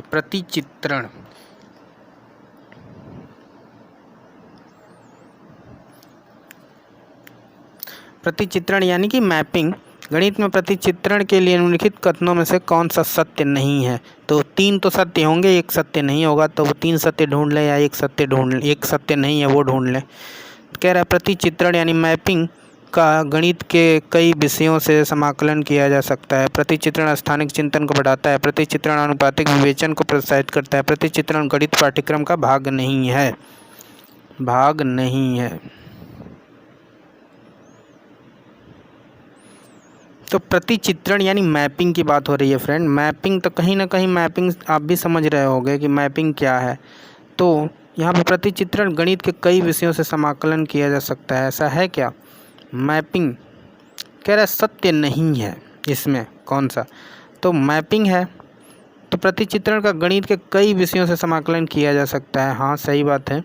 तो ये ऑप्शन इसके लिए तो गलत हो जाएगा, इसके लिए क्वेश्चन के लिए। फिर प्रतिचित्रण स्थानिक चिंतन को बढ़ाता है। सही बात है मैपिंग। तो ये भी इसके लिए गलत हो जाएगा। प्रतिचित्रण आनुपातिक विवेचन को प्रोत्साहित करता है। ये भी सही है, ऑप्शन सही है। चूँकि क्वेश्चन के हिसाब से तो गलत है, तो एक ही बच रहा है। हिसाब सब कह दे रहा है कि प्रतिचित्रण गणित पाठ्यक्रम का भाग नहीं है। चूँकि हमने तीनों में जो पढ़ लिया कि भाग है और एक में कह रहा है नहीं है, तो ये वाला ऑप्शन गलत है। यानी इसके क्वेश्चन के लिए ये सही है। अगला क्वेश्चन देखते हैं। ये क्वेश्चन है कि आकृतियों के निम्नलिखित पहलुओं में से किसका प्राथमिक स्तर से कोई संबंध नहीं है? प्राथमिक स्तर से कोई संबंध नहीं है आकृतियों के। तो प्राथमिक स्तर की बात हो रही है तो चौपड़ तो होता ही है। प्रतिरूपण पैटर्न, प्रतिरूप, सममिति भी होता है। कोण नहीं होता है प्राथमिक स्तर पे, कोण नहीं होता है। तो ये तीसरा ऑप्शन सही होगा। अगला क्वेश्चन, ये अगला क्वेश्चन है। आई होप कि आपको दिख रहा हो ये क्वेश्चन। गणितीय खेल और पहेलियाँ मदद करते हैं। गणितीय खेल और पहेलियाँ क्या मदद करते हैं? गणित के प्रति सकारात्मक अभिवृत्ति को विकसित करने में, गणित और प्रतिदिन के विचारों में संबंध स्थापित करने में, गणित को आनंददायक बनाने में, फिर समस्या समाधान के कौशल को प्रोत्साहित करने में। तो कूट नीचे दे रखे हैं, इसमें से कौन कौन सही होंगे देखते हैं। तो हम एक बार पढ़ते हैं ऑप्शन को कि गणित के प्रति सकारात्मक अभिवृत्ति को विकसित करने में ये गणितीय खेल और पहेलियाँ मदद तो करते ही हैं इसमें, तो ये भी ऑप्शन ठीक है। गणितीय और प्रतिदिन के विचार में संबंध स्थापित करने में, ये भी ठीक है। गणित को आनंददायक बनाने में, ये भी ठीक है। ये पहेलियाँ और खेल जो है आनंददायक ही बनाते हैं, तो ये भी ठीक है। समस्या समाधान के कौशल को प्रोत्साहित करते हैं, ठीक है, ये भी सही है। जितना हम प्रैक्टिस करेंगे तो प्रोत्साहित करेंगे, यानी चारों सही है, तो चारों तीसरे में है, तो सही है। अगला क्वेश्चन देखते हैं। ये क्वेश्चन है, एक दिए हुए आयत और समांतर चतुर्भुज का क्षेत्रफल समान है। दिया हुआ आयत और समांतर चतुर्भुज का क्षेत्रफल समान है, परंतु कक्षा 4 के अनेक शिक्षार्थियों ने उत्तर दिया कि समांतर चतुर्भुज का क्षेत्रफल अधिक है। शिक्षक शिक्षार्थियों को यह समझाने में किस प्रकार सहायता कर सकता है कि दोनों के क्षेत्रफल समान हैं? आलेख पेपर यानी ग्राफ पेपर के प्रयोग से, कागज़ मोड़ने के प्रयोग से, पैमाने के प्रयोग से, जियो बोर्ड के प्रयोग से। तो फ्रेंड अब देखोगे ग्राफ पेपर के प्रयोग से हो सकता है ये चीज़, यानी इसका जितना होगा, इसका क्या कह रहा है, आयत के क्या पता करना है हमें? क्षेत्रफल पता करना है। तो ग्राफ पेपर पे इसको अच्छी तरह से हम समझा सकते हैं। तो ये हम पहला ऑप्शन ठीक लग रहा है, यही सही भी है। कागज़ मोड़ने के प्रयोग से तो नहीं हो पाएगा, पैमाने के प्रयोग से नहीं, जियो बोर्ड से भी नहीं, तो पहला ऑप्शन सही है। अगला क्वेश्चन देखते हैं। ये अगला क्वेश्चन है कि राष्ट्रीय पाठ्यचर्या जो NCF उसके अनुसार 2005 के अनुसार प्राथमिक स्तर पर गणित शिक्षण का उद्देश्य निम्नलिखित में से कौन सा नहीं है? तर्क संगत विचारों को प्रोत्साहित करना, ये तो हो सकता है, तो पहला ऑप्शन नहीं हो सकता। मतलब ये तो नहीं हो सकता, ये तो सही है। तर्क संगत विचार को प्रोत्साहित करना, ये पूछ रहा है नहीं है, लेकिन ये पहला ऑप्शन है, तो इसलिए इस क्वेश्चन के हिसाब से तो नहीं है। गणित में उच्चतर और अमूर्त पढ़ाई की तैयारी कराना, ये नहीं है ऑप्शन, ये तो ऐसे ही दिख रहा है। गणित में उच्चतर अमूर्त पढ़ाई की तैयारी कराना, ये NCF का लक्ष्य नहीं है, तो ये वाला ऑप्शन जो है इसके हिसाब से सही है। 49 का दूसरा। अगला क्वेश्चन देखते हैं। ये क्वेश्चन है कि 29503 में 5 के स्थानीय मान तथा इतना में 7 के अंकित मान में अंतर निकालना है। तो पहले 29503 में हमें 5 का स्थानीय मान, तो 5 और गुणे कितनी जगह पे है, इकाई दहाई सैकड़ा यानी 100, तो 500 हो गया। और कह रहा है 32071, इसमें क्या कह रहा है 7 के अंकित मान। तो अंकित मान क्या होता है, खुद वही चीज़ 7। तो इसमें से 7 आप घटा दोगे तो कितना आएगा, 493 आएगा, 493 यानी तीसरा, 50 का तीसरा, यानी ये वाला ऑप्शन आपका सही हो जाएगा। आप करके देखना, इसमें से 500 में से 7 घटा दोगे। ये हमने निकाला इसका क्या, 5 का स्थानीय मान, तो ये आ गया आपका 500। 7 का अंकित मान चूँकि वही होता है, मैंने इस पर पूरा स्थानीय मान अंकित मान पे एक आधे घंटे का वीडियो बना के डाला है अपने प्लेलिस्ट में, पड़ा हुआ है मेरे, आप चाहो तो देख सकते हो और इसके सारे डाउट क्लियर कर सकते हो। अगला क्वेश्चन देखते हैं। ये क्वेश्चन है, यदि 3028 है, सॉरी हाँ 3028 है, अब बराबर 28 इकाई प्लस 28,000 प्लस कितना दहाई लगाएंगे तो रिक्त स्थान की पूर्ति हो जाएगी। तो अगर 3000 ये 30028 है, सॉरी 28 है, तो हमें क्या करना पड़ेगा, आप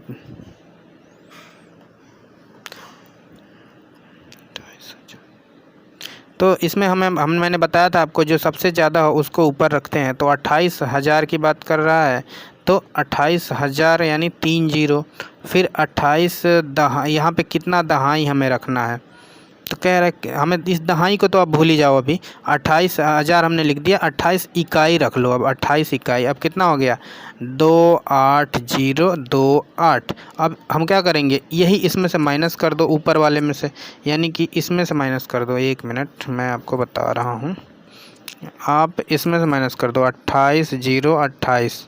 अब यहाँ 8 में से 8 गया 0, 2 में से 2 0 0, यहाँ आएगा 10 में से 8 गया 2, यानी कितना आ जाएगा आपका, यहाँ पे 2, यहाँ पे कितना गया 2000। तो हम इसको दहाई की बात करें तो कितना दहाई हो जाएगा, ये 200 दहाई हो जाएगा, क्योंकि इकाई पे तो 0 है ही, तो यहाँ दहाई लिखा हुआ है, तो हमें इसको दहाई बनाने के लिए हम इकाई को 1 इकाई छोड़ना पड़ेगा हमें, तो 200 दहाई, यानी दूसरा ऑप्शन सही हो जाएगा 51 का।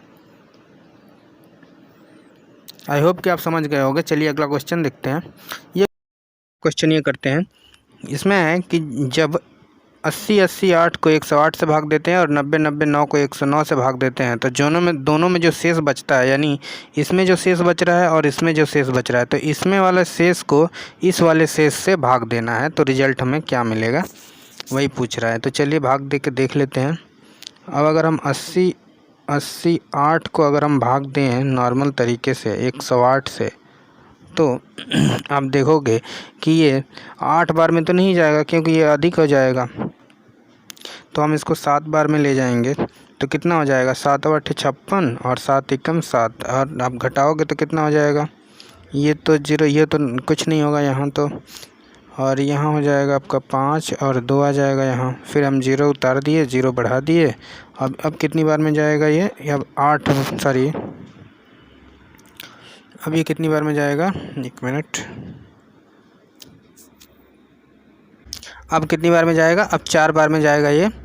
अब 4 बार में इसको ले जाओगे तो कितना हो जाएगा, ये 432 हो जाएगा, 4 8 32, यानी अब कितना हो जाएगा ये घट के, यहाँ पे तो 8 आएगा ही, मतलब सॉरी यहाँ पे 8 आ जाएगा, और यहाँ पे 11 में से 3 गया 8 हो जाएगा, फिर ये 8 हमने उतार दिया।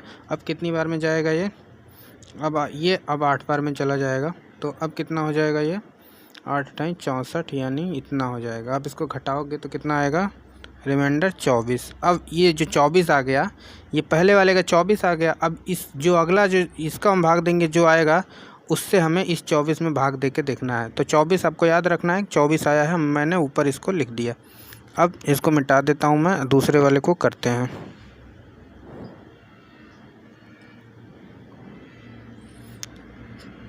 तो दूसरा वाला 90 9 को हमें 109 से डिवाइड करना है, तो इसको अब 8 बार में अगर हम ले गए तो 8 9 72, हाँ 8 बार में चला जाएगा ये, तो यहाँ से 72 और 8 एकम 8, यानी 872 हो जाएगा।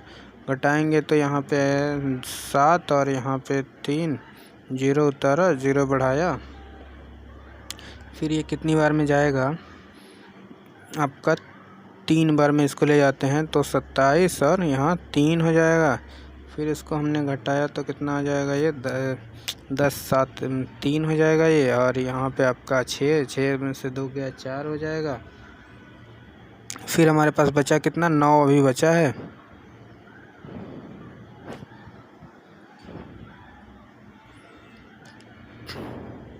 तो 9 को हमने उतारा और कितनी बार में ये जाएगा अब ये कितनी बार में जा सकता है 4, हाँ ये 4 बार में जा सकता है, यानी 4 9 36 और 4 एकम 4, यानी अब ये घटेगा तो कितना आएगा, रिमाइंडर 3 ही बचेगा, 9 में से 6 जाएगा तो 3, तो इसका रिमाइंडर 3, पहले वाला 24, तो इसको अब 3 से डिवाइड करो तो कितना आएगा 8। ऑप्शन नंबर दूसरा सही है। अगला क्वेश्चन देखते हैं।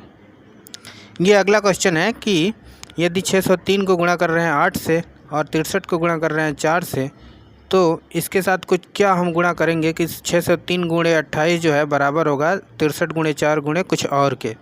तो देखते हैं। अब 603 को अगर आप गुणा करोगे तो फ्रेंड इसको करने का आसान तरीका है, या तो आप इसको दोनों को गुणा करो 603 और 28 को, और फिर इसको भी गुणा करो और यहाँ पे आप x मान लो और फिर x मान लो और फिर इसको आप इससे डिवाइड कर दो, तो x की वैल्यू जो आएगी तो इसमें से कुछ आ जाएगा, वो x की वैल्यू जो आएगी वही हो जाएगा आपका आंसर। इन चारों में से कोई आ जाएगी वैल्यू x की। या तो आप ऐसे देख सकते हो, या तो आप एक और तरीका है कि आप इसको गुणा करो, इसको गुणा करो, जितना आएगा इसको गुणा करो और इन ऑप्शनों में से एक एक देख लो कि इसके बराबर किस में से आ रहा है, एक ऑप्शन चूज करके इसमें रख के देख लो, तभी भी हो जाएगा। नहीं तो एक उससे भी आसान तरीका है, एकदम शॉर्ट में इसको सॉल्व करने का तरीका मैं आपको बता रहा हूँ। यूनिट डिजिट देख लो आप। अब देखो यहाँ पे यहाँ पे जो है 8 को 8 3 से गुणा करोगे, अगर आप गुणा करोगे प्रोसीजर अगर फॉलो करोगे 603 और 28 का, तो ऐसे ही तो करोगे, तो पहले 8 से 3 का ही तो गुणा करोगे, तो वैसे ही 8 को 3 से आप गुणा करो तो कितना हो रहा है 8 तियाँ 24, यानी जो हमारा इसका रिजल्ट आएगा उसके यूनिट डिजिट में क्या होगा 4 होगा ही होगा। तो वैसे ही हम यहाँ पे भी इसके भी यूनिट डिजिट में 4 आएगा, तभी तो ये बराबर होंगे संख्या आपस में। तो हमें 4 लाने के लिए देखना पड़ेगा, आप इसको ही गुणा करो, अब इससे इसको 4 को गुणा करेंगे 3 से तो कितना 12 हो रहा है, यानी यूनिट डिजिट 2 आ रहा है। तो अब ऑप्शन में से देखो कि किसके यूनिट डिजिट से गुणा करने पे ऑप्शन 4 आ जा रहा है इसके बराबर। तो आप देखोगे 8 तो होगा नहीं, 16 हो जाएगा, 3 से भी नहीं होगा, 3 दूना 6 हो जाएगा, 7 से हो जाएगा, 7 दूना 14, तो ऑप्शन नंबर तीसरा ऑटोमेटिक सही हो जाएगा, 7 दूना 14, यानी यूनिट डिजिट 4 आ रहा है, इसका मतलब यही सही है, आपको कुछ कैलकुलेशन करने की ज़रूरत ही नहीं है।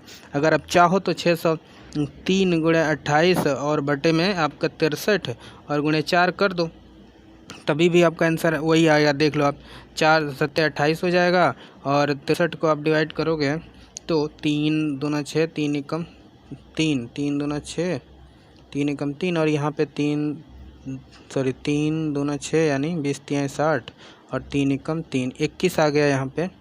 अब यहाँ पे देखते हैं 3 सत्ते 21 और यहाँ पे 3 छक्के 18, 3 सत्ते 21, 67 आ गया। अब हमारे पास यहाँ पे 67 बचा, यहाँ इसके साथ गुणा हो रहा है 7 और नीचे 7, तो ये आप 7 से इस 7 को काट दो, बचा क्या 67, तो यही 67 तो है, वैसे भी आंसर आ गया। चलिए अगला क्वेश्चन देखते हैं। ये कह रहा है कि 200 और 400 के बीच में 30 45 60 का सबसे छोटा सार्वगुणज डिवाइड हो रहा है किससे 15 24 तथा 45 का सबसे बड़ा सार्वगुणनखंड बराबर है किसके, हम देखना है। तो करते हैं इस क्वेश्चन को। तो कह रहा है कि 200 और 400 के बीच में 30 45 60 का सबसे छोटा सार्वगुणक, तो सबसे छोटे का मतलब क्या हुआ, सबसे छोटे का मतलब LCM यानी list common factor, common multiple, 30 list common multiple, तो 200 और 400 के बीच में ही रहना चाहिए 30 45 और 60 का। तो 30 का अगर हम देखें, आपके सामने बताने जा रहा हूँ, अगर 30 का करेंगे तो क्या 30 का अगर 200 के बीच में, 200 से 400 के बीच में रखना है हमें, तो आप देखोगे इसका मल्टीपल आगे करोगे तो 3 दूना 6 यानी 60, फिर 90, 3 तियाँ 9 या 30 तियाँ 90 होता है। उसके बाद 120 हो जाएगा, 3 चौके 12 यानी 30 चौके 120, 30 पंजे होता है 150, हमें 200 के ऊपर जाना है, फिर 3 छः 18 यानी 180, फिर 3 सत्ते 21, यानी 30 को 7 से अगर 7 बार ले जाएंगे, इसका 7वां मल्टीपल जो होगा 210 होगा, तो यहाँ से स्टार्ट होगा, यानी 200 से 400 के बीच में, और उसके आगे ले जाओगे 3 सत्ते 21, 3 8 24 यानी 240, फिर 3 8 40 और 3 9 27 यानी 270, फिर 3 10 में 30 यानी 300, और उसके बाद हमें जाना है 400 तक। तो आप इसको कहाँ तक 30 को 11 तक ले जाओगे तो कितना हो जाएगा, 3 11 33 यानी 330 हो जाएगा। और फिर 12 से ले जाओगे तो 360 हो जाएगा। तो यहाँ से अब 12 और 13 से ले जाओगे 13 39 यानी 390। 13 से ले जाएंगे हम 12 36 13 39 यानी 390। और फिर उसके बाद 14 51 510 हो जाएगा क्या। तो ये जो है 400 के अंदर ही रखना है हमें ना, तो ये तो होगा नहीं। अब 400 के अंदर यहाँ तक है 390 तक। अब उसके बाद हमें क्या निकालना है, किसका कह रहा है 45 का। फ्रेंड देख लेना आप, जगह कम पड़ रहा है, एक मिनट। अब हमें 45 का निकालना है। तो 45 का देखोगे तो 45 का हमें कहाँ से निकालना है, फिर 200 के ऊपर जाना है हमें।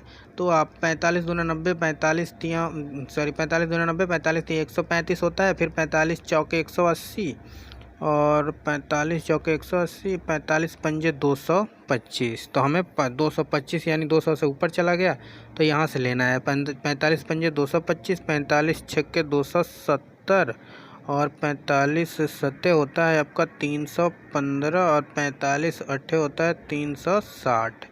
और फिर आपका 45 तीन कितना अट्ठे हो गया ना, 45 9 पच्चे, एक मिनट, 45 9। तो अगर हम 45 9 बार में ले जाएंगे तो कितना हो जाएगा, 405 हो जाएगा, जो कि अधिक हो जाएगा।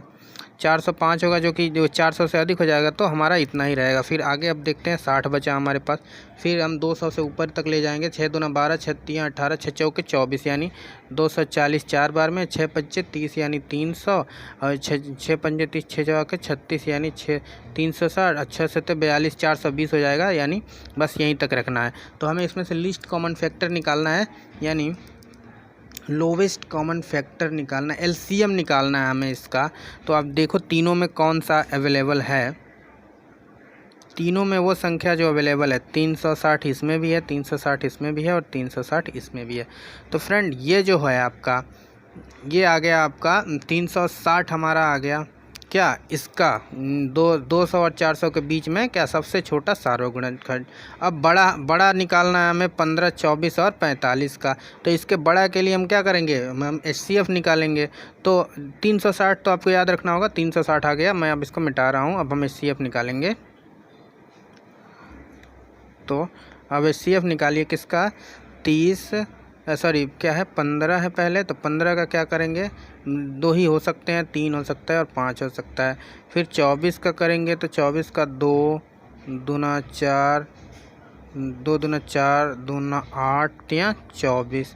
फिर आपका क्या हो गया, 45 का निकालोगे तो 45 में क्या हो सकता है आपका 3 गुणे 3 3 9 पचे 45। तो इसमें आप देखो, इसमें HCF निकालना है आपको, हाईएस्ट कॉमन फैक्टर।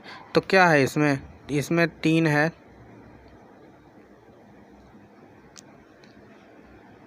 HCF यानी इसमें भी 3 है, इसमें भी 3 है और इसमें भी 3 है।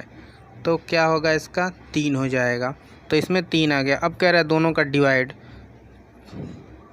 तो हाईएस्ट कॉमन फैक्टर तो हमारा अगर 5 देखा जाए तो 5 तो सब में है नहीं, तो इसमें 3 है तो 3 ही होगा हाईएस्ट। तो 3 से अब हमें क्या आया था आगे, 360 आया था ना। अब हमें डिवाइड करने को, यहाँ चूँकि यहाँ बीच में आप देख रहे हो डिवाइड का निशान है, तो 360 को हमें किससे डिवाइड करना है, इसके सबसे बड़े सार्व यानी 3 से। तो कितना, 3 एकम 3 3 दूना 6 यानी 120। तो दूसरा ऑप्शन सही है। अगला क्वेश्चन देखते हैं फ्रेंड्स। ये अगला क्वेश्चन है कि एक संख्या जो है 100 के आधे से छोटी है, 100 के आधे से छोटी है और 4 दहाई तथा 5 दहाई के बीच में है। इसके इकाई का अंक दहाई के अंक से 1 कम है। यदि संख्या में अंकों का योग 7 है तो अंकों का गुणनफल ज्ञात करना है। चलिए इसको करते हैं, क्वेश्चन को करके देखते हैं। तो चूंकि ये कह रहा है कि एक संख्या 100 के आधे से छोटी है, यानी 100 का आधे से छोटी, यानी 100 का आधा 50 और इससे भी छोटी है। यानी उस संख्या जो 100 तो है, 100 के और 50 तक तो नहीं है, वो 50 से छोटी है, 50 से भी छोटी है। जैसे कि कह रहा है और 4 दहाई, यानी 4 दहाई का मतलब ये दहाई की जगह पे, इकाई की जगह पे 0, यानी 40 और 5 दहाई यानी 5 दहाई, तो 40 और 50 के बीच में है। तो अब तो यहाँ तक पता है कि 50 से भी कम है। अब हम इसको भी छोड़ दिया हमने, अब बता दिया कि वो 40 और 50 के बीच में वो संख्या है। तो कह रहा है कि इसके इकाई का अंक दहाई के अंक से 1 कम है। अगर इकाई का अंक 1 है तो दहाई का अंक 2 होगा, यानी 1 कम बता रहा है उसको। फिर कह रहा है कि यदि संख्या में अंकों का योग 7 है। अब कह रहा है कि जो संख्या होंगी ना वो उनके अंकों का योग 7 होगा, तो अंकों का गुणनफल पूछ रहा है। तो आप देखो 40 और 50 के बीच में वो संख्या है, तो आप 41 तो होगा नहीं, हमें 7 ऐड करना है कि जोड़ने पे 7 हो जाए। तो वो कौन सी संख्या होंगी? 43, 4 और 3 7। और कह रहा है इकाई अंक यहाँ पे चेक कर लो कि इसके इकाई का अंक दहाई के अंक से 1 कम है। तो सही बात है, दहाई का अंक ये है, इकाई का अंक तो 1 कम है, यानी 3 है, ये बड़ी 4 है, और इनका जोड़ भी 7 है, तो इनका गुणनफल पूछ रहा है। तो गुणनफल कितना होगा? 12। तो यानी चौथा ऑप्शन सही होगा इसका, 12। अगला क्वेश्चन देखते हैं। ये क्वेश्चन है कि किसी विद्यालय में 360 विद्यार्थी हैं, जिनमें से 2/3 लड़कियां हैं और शेष लड़के हैं। लड़कों की संख्या के 3/4 खिलाड़ी हैं, जो खिलाड़ी नहीं हैं उन लड़कों की संख्या क्या है? तो फ्रेंड्स इस क्वेश्चन को करते हैं। कह रहा है किसी विद्यालय में 360 विद्यार्थी हैं। हाँ, 360 विद्यार्थी हैं, टोटल कितने हैं? 360 विद्यार्थी हैं, जिनमें से 2/3 लड़कियां हैं। 2/3 का मतलब क्या हुआ? 2/3। तो मतलब अगर टोटल लड़के 3 हैं, मतलब उस कक्षा में स्कूल में टोटल लड़के, विद्यालय में अगर 3 लड़के हैं, जिसमें से कि 2 लड़कियां ही हैं, यानी 1 लड़का है। अगर हम माना कि हमने टोटल स्कूल में 3 ही लड़के हैं, तो उसमें कह रहा है कि 2/3 लड़कियां, यानी 2 लड़कियां हैं और 1 ही उसमें लड़का है। तो इसको हम, तो क्या कह रहा है? 2/3 लड़कियां। तो यानी जो नीचे टोटल है, टोटल स्टूडेंट है विद्यालय में कितने? हमने माना यहाँ पे दे रखा है 3। ये किसके बराबर है? ये इसी के तो बराबर है, टोटल 360 के। तो अगर यहाँ 3 अनुपात दे रखा है, ये बराबर है 360 के, तो अगर 1 हम बराबर करना चाहेंगे तो कितने का होगा? 120 का होगा। इसको डिवाइड करोगे आप 3 से, तो 3 एकम 3, 3 दूना 6, यानी 120 के 1 अनुपात बराबर हो जाएगा 120 के। तो 1 अनुपात अगर 120 के, तो इस 2 के बराबर हमें करना है, तो कितना हो जाएगा? 240 हो जाएगा। यानी लड़कियों की संख्या 360 में से कितनी है? 240, और लड़कों की संख्या कितनी है? 120। ये दोनों का ऐड करोगे तो टोटल संख्या आ जाएगी 360। तो 120 लड़कों की संख्या और 240 लड़कियों की संख्या। अब आगे क्या कह रहा है? लड़कों की संख्या के 3/4 खिलाड़ी हैं। अब 3/4 देख लो, अब 3/4 का मतलब कितना? 3/4, यानी ये जो टोटल 4 है, ये किसके बराबर है? इस लड़कों की संख्या के बराबर है। यानी 4 अगर लड़के हैं पूरे क्लास में, तो 3 खिलाड़ी हैं और 1 खिलाड़ी नहीं है। तो 4 जो किसके बराबर हो गए? 120 के। तो 1 बराबर कितने को हो जाएगा? 30 के। 1 बराबर हो जाएगा 30 के, और ये 30 के, अगर 1 बराबर 30 के है, तो खिलाड़ी अगर निकालना हो 3, तो कितने हो जाएंगे? 90 के बराबर हो जाएंगे। यानी कुल खिलाड़ी कितने हैं? 90। तो यहाँ पूछ रहा है कि उन लड़कों की संख्या कितनी है जो खिलाड़ी नहीं है। तो कितने? 90। लड़कों की टोटल संख्या 120 है, जिसमें 90 खिलाड़ी हैं, तो 30 ही तो हैं जो खिलाड़ी नहीं है। तो यानी पहला ऑप्शन सही है। अगला क्वेश्चन देखते हैं। ये अगला क्वेश्चन है कि हरीश ने एक स्कूटर खरीदा है इतने में, उसने इतना नगद भुगतान कर दिया है और शेष रकम को 37 बराबर किस्तों में देने पर राजी हुआ है। प्रत्येक किस्त की राशि हमें बतानी है। तो इसको चलिए करते हैं। लेकिन फ्रेंड इसमें एक चीज़ इसमें मिस है कि ब्याज कितना है। अगर वो किस्त पे दे रहा है तो ब्याज भी तो लगता है, तो ब्याज पर ही तो बंधेगा वो किस्त उतनी। तो ये तो सिंपल सा दे रखा है 37 बराबर भागों में, तो ये क्वेश्चन अधूरा है। लेकिन चलिए हम लोग बिना ब्याज के इसको देखते हैं कैसे आता है इसका आंसर। तो कह रहा है कि हरीश ने इतना में ख़रीदा है, यानी 49,553 में ख़रीदा है, 8,076 उसने पे कर दिया है उसको। अब घटाओगे आप तो ये कितना हो जाएगा? 13 यानी 7, और यहाँ पे 4 यानी 7, और यहाँ पे बचेगा आपका 4, और यहाँ 1, और यहाँ 4, यानी इतना आ गया। अब इसको क्या करना है आपको?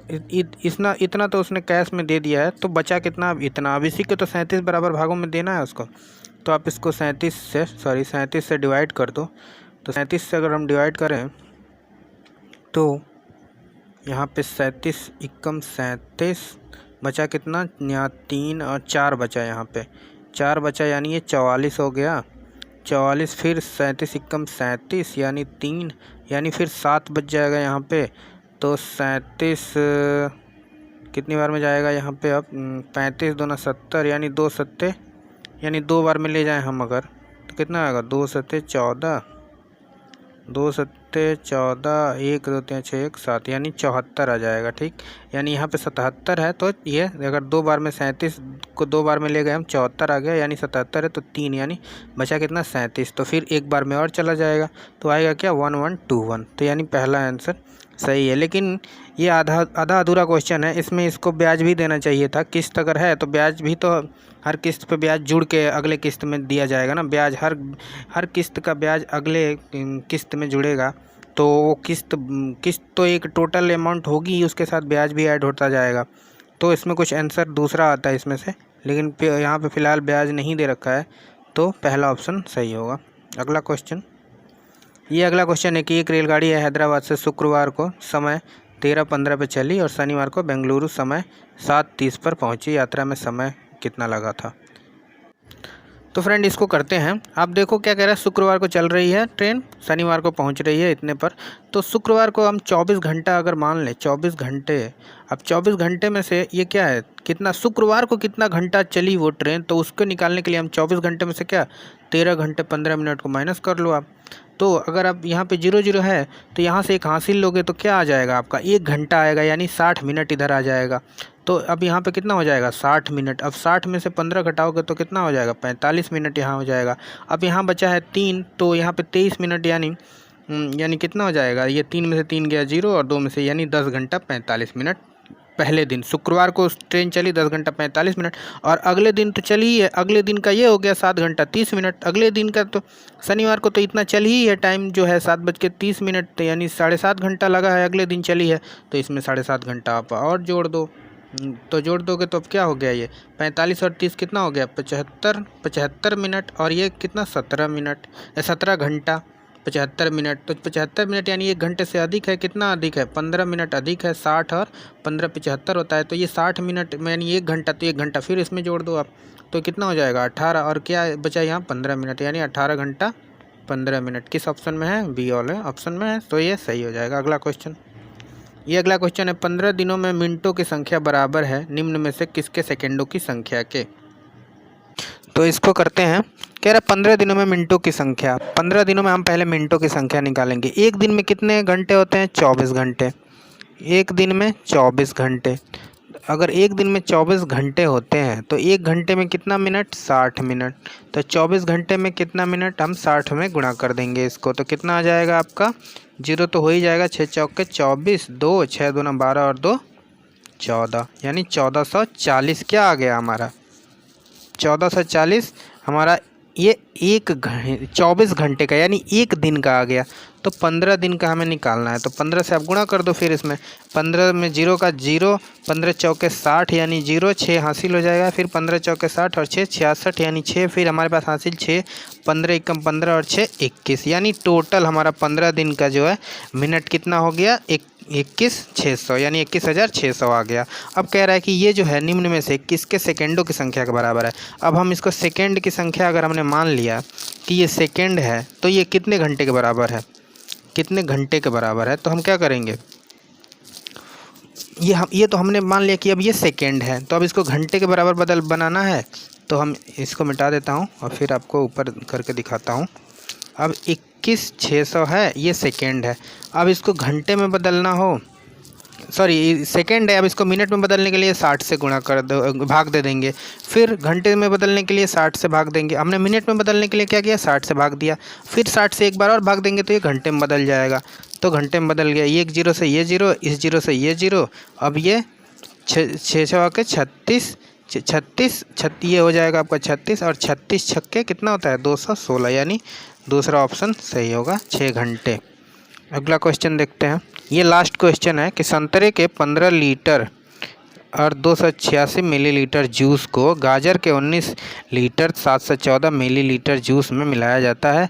इस मिश्रण में से 12 लीटर 750 मिलीलीटर जूस प्रयोग में लाया जाता है और शेष को बोतलों में भरा जाता है, जहां प्रत्येक बोतल में 250 मिलीलीटर जूस आता है। बोतलों की संख्या निकालनी है। चलिए इसको करके देखते हैं। कह रहा है संतरा का 15 लीटर जूस है, 15 लीटर और 286 मिलीलीटर, यानी कि यहाँ पे हम ऐसे कर लें 15 और 286, ये सब मिला, ये सब हमने ऐसे कर दिया, कन्वर्ट कर दिया मिलीलीटर में। फिर कह रहा है 19 और 714, इसको भी हमने मिलीलीटर में कन्वर्ट कर दिया। अब ये दोनों को एक साथ मिलाया गया है, यानी दोनों को जोड़ दिया। 10, 8 1 9 और 1 10, 1 7 2 9 और 1 10, 1 और ये 9 6 15, 15 के 5 हासिल 1 यानी 3, 35,000 हो गया मिलीलीटर। ठीक, अब कह रहा है इसमें से 12 लीटर 750 मिलीलीटर, यानी 12 लीटर 750 मिलीलीटर ये इसने क्या कर दिया, यूज कर लिया। तो इसमें यूज कर लिया यानी घटा दिया, इसमें से निकाल दिया। तो अब 0 में से 0 जाएगा तो 0, और यहाँ हासिल लिया हमने, 10 में से 5 गया तो 5, फिर यहाँ 9 बचेगा, 7 गया 2, फिर यहाँ 4 बचा 2, फिर यहाँ 3 में से 1 गया 2, यानी 222 और 50, 22250 आ गया। अब हमें क्या करना है, पूछ रहा है कि एक बोतल में 250 आ रहा है, 250 ml, तो इतने को भरने के लिए कितने बोतलों की आवश्यकता होगी। तो कुछ नहीं, आपको डिवाइड कर देना है, 2250 को आपको डिवाइड क्या करना है, 250 से डिवाइड कर देना है। अगर एक बोतल का इतना है तो इसको भरने के लिए कितना है, यानी डिवाइड कर देना है। 0 से 0 को कैंसिल, 25 25 8 200, यहाँ 200, यहाँ बचेगा 22, यानी 225 बच गया यहाँ पे।